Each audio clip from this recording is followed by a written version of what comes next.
नमस्कार दोस्तों, स्वागत है आपका हमारे चैनल पर। आज हम बात करेंगे एक ऐसे लेखक की जिनकी रचनाओं में समाज के संघर्ष, मानवीय भावनाएं और उम्मीद की बात की गई। वह लेखक हैं ओम प्रकाश नारायण। ओम प्रकाश नारायण की जीवनी। ओम प्रकाश नारायण भारतीय साहित्य के एक महत्वपूर्ण लेखक और कवि थे, जिन्होंने अपनी लेखनी से समाज के विभिन्न पहलुओं को उजागर किया। उनके साहित्यिक कार्यों में मानवता, संवेदनशीलता और सामाजिक मुद्दों को गहराई से देखा जा सकता है। ओम प्रकाश नारायण ने अपनी रचनाओं में मानवीय भावनाओं और संवेदनाओं को प्रमुख रूप से चित्रित किया, जिससे उनके पाठकों को गहरी सोच और आत्ममंथन की प्रेरणा मिलती थी। उनकी कविताएं और कहानियां समाज के दबे कुचले वर्ग की आवाज़ बन गईं। इस लेख में हम ओम प्रकाश नारायण की जीवन यात्रा और उनके साहित्यिक योगदान पर चर्चा करेंगे। प्रारंभिक जीवन। ओम प्रकाश नारायण का जन्म 25 अगस्त 1942 को उत्तर प्रदेश के एक छोटे से गांव में हुआ था। उनका बचपन काफ़ी संघर्षपूर्ण था। आर्थिक तंगी और सामाजिक असमानताओं के बावजूद उन्होंने शिक्षा के महत्व को समझा और इसके लिए उन्होंने काफ़ी मेहनत की। ओम प्रकाश नारायण के माता पिता का शिक्षा से गहरा संबंध था और उन्होंने अपने बच्चों को भी उच्च शिक्षा प्राप्त करने के लिए प्रेरित किया। ओम प्रकाश नारायण के जीवन में संघर्षों का एक महत्वपूर्ण दौर तब आया जब वह किशोर अवस्था में थे। हालांकि उनकी मानसिकता में कभी हार न मानने का जज्बा था, जिससे उन्होंने आगे बढ़ने के लिए शिक्षा को सबसे प्रभावी माध्यम माना। उनकी प्रारंभिक शिक्षा अपने गांव के ही एक छोटे से स्कूल में हुई, लेकिन बाद में उन्होंने शहर जाकर अपनी पढ़ाई जारी रखी। शिक्षा और साहित्य की ओर रुझान। ओम प्रकाश नारायण की शिक्षा का सफ़र अत्यधिक प्रेरणादायक था। उनका मन किताबों में लगता था और वे हमेशा साहित्य से जुड़ी किसी न किसी पुस्तक में खोए रहते थे। यही कारण था कि उन्होंने साहित्य के क्षेत्र में कदम रखा। उनकी रचनाओं में मानव भावनाओं, सामाजिक परिवर्तनों और संघर्षों को बहुत ही खूबसूरती से चित्रित किया गया। वे एक संवेदनशील लेखक थे और उनकी लेखनी में गहरी भावनाओं का समावेश था। काव्य लेखन से लेकर निबंध और कहानी लेखन तक ओम प्रकाश नारायण ने सभी क्षेत्रों में अपनी लेखनी का जादू दिखाया। उनकी कविताओं में हर वो तत्व मौजूद था जो पाठक को अंदर तक प्रभावित करता था। उनकी रचनाओं में प्रेम, विश्वास, नफरत, संघर्ष और सामाजिक असमानताओं का बड़ा ही सुंदर चित्रण मिलता है। साहित्यिक योगदान। ओम प्रकाश नारायण का साहित्यिक योगदान केवल उनके द्वारा लिखी गई किताबों तक सीमित नहीं था, बल्कि उनकी विचारधारा और दृष्टिकोण ने समाज में भी बदलाव लाने की कोशिश की। उन्होंने अपनी कविताओं और लेखों के माध्यम से मानवता, समानता और सामाजिक न्याय का प्रचार किया। उनकी लेखनी में मानवता की गहरी समझ और संवेदनशीलता देखने को मिलती है। कविता। ओम प्रकाश नारायण की कविताओं में हमेशा जीवन की सच्चाइयाँ और मानवीय भावनाओं का चित्रण मिलता है। उनके शब्दों में एक गहरी सोच और संवेदनशीलता थी। उन्होंने अपने कविता संग्रहों के माध्यम से समाज के निम्न वर्ग, उनकी समस्याओं और उनके संघर्षों को उजागर किया। उनकी कविताओं में कभी प्रेम की गहरी भावनाएं थी तो कभी जीवन के कठिन दौर का जिक्र। एक प्रसिद्ध कविता उनके संग्रह से ली गई है।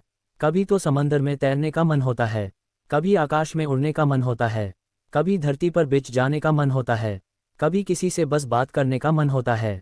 इस कविता में ओम प्रकाश नारायण ने जीवन की कई भावनाओं को बड़े ही सरल तरीके से व्यक्त किया है। ये कविता समाज के हर व्यक्ति को अपने भीतर की भावनाओं को समझने का अवसर देती है।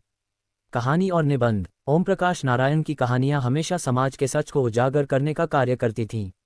वे समाज में व्याप्त विषमताओं और अन्याय को बड़ी प्रभावी तरीके से प्रस्तुत करते थे। उनके निबंधों में आम आदमी की समस्याओं और उनकी संवेदनाओं का चित्रण किया गया था। उनका उद्देश्य समाज में बदलाव लाना था और उन्होंने इसे अपने लेखन के माध्यम से पूरी ईमानदारी से किया। मानव भावनाओं का चित्रण। ओम प्रकाश नारायण के लेखन में मानव भावनाओं की गहरी छाया थी। उन्होंने अपने लेखों और कविताओं में प्रेम, नफरत, भय, उम्मीद, खुशी और दर्द जैसी जटिल भावनाओं का चित्रण किया।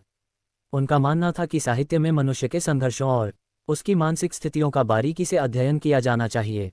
प्रेम और नफरत दोनों ही ओम प्रकाश नारायण के लेखन का अभिन्न हिस्सा थे। उन्होंने प्रेम को जीवन की सबसे सुंदर भावना के रूप में प्रस्तुत किया, वहीं नफरत को समाज में असमानता और संघर्ष का कारण बताया। उनकी कविताओं में प्रेम एक आदर्श भावना के रूप में था, जबकि नफरत को समाज में व्याप्त बुराइयों के प्रतीक के रूप में दिखाया गया। संघर्ष और उम्मीद। ओम प्रकाश नारायण के लेखन में संघर्ष और उम्मीद का भी बड़ा महत्व था। उनके लेखों में दिखाया गया है कि जीवन में संघर्ष के बाद ही सफलता मिलती है और इस संघर्ष के दौरान उम्मीद का ज्वाला हमेशा जलता रहता है। उनके पात्रों के संघर्षों और उनकी कोशिशों के बीच उम्मीद की जो किरण झलकती है, वह पाठकों को प्रेरित करती है। समकालीन समाज में ओम प्रकाश नारायण की भूमिका। ओम प्रकाश नारायण का साहित्य समकालीन समाज के लिए एक आईना था। उन्होंने अपनी रचनाओं के माध्यम से समाज की गलतियों और असमानताओं को सामने लाया। उनका लेखन समाज में सुधार और बदलाव की आवश्यकता को महसूस कराता था। उनके साहित्य में समाज के हर वर्ग के दुख दर्द को बड़े ही सटीक तरीके से व्यक्त किया गया था। ओम प्रकाश नारायण ने अपनी रचनाओं के माध्यम से यह संदेश दिया कि समाज में समानता और भाईचारे की आवश्यकता है। उनके लेखन में हमेशा एक सामाजिक दायित्व की भावना थी और वे चाहते थे कि लोग अपने अधिकारों के प्रति जागरूक हों और समाज के सभी वर्गों को समान अवसर मिलें। ओम प्रकाश नारायण की प्रमुख रचनाएं। 1. कविता संग्रह। ओम प्रकाश नारायण ने कई कविता संग्रह लिखे हैं, जिनमें जीवन की सच्चाई, दर्द की आवाज़ और आशा की किरण प्रमुख हैं। 2. कहानियां। उनके कहानी संग्रहों में अंधेरे का सूरज, कभी तो कुछ बदलो और हमारा संसार शामिल हैं। 3. निबंध। उनके निबंधों में समाज, राजनीति और मानवता पर गहरी चर्चा की गई है। निष्कर्ष। ओम प्रकाश नारायण भारतीय साहित्य के एक अद्वितीय लेखक थे, जिन्होंने मानवता, संघर्ष और सामाजिक बदलाव पर गहरी विचारधारा प्रस्तुत की। उनके लेखन में जीवन की सच्चाइयाँ और मानवीय भावनाएं झलकती थीं, जो आज भी पाठकों के दिलों में गहरी छाप छोड़ती हैं। उनका साहित्य एक प्रेरणा है, जो हमें अपने जीवन को बेहतर बनाने की प्रेरणा देता है। ओम प्रकाश नारायण की रचनाओं को पढ़ना न केवल एक साहित्यिक यात्रा है, बल्कि यह समाज और मानवता के प्रति हमारे दृष्टिकोण को भी बदलने की क्षमता रखता है। योजक चिन्ह, योजक चिन्ह, योजक चिन्ह। ये जीवनी ओम प्रकाश नारायण के जीवन और उनके साहित्यिक योगदान को समर्पित है। ओम प्रकाश नारायण का साहित्य समाज को जागरूक करने और मानवता की दिशा में सुधार लाने का एक प्रयास था। उनकी रचनाएं आज भी हमें सोचने पर मजबूर करती हैं। अगर आपको ये वीडियो पसंद आया हो तो लाइक और सब्सक्राइब जरूर करें। धन्यवाद।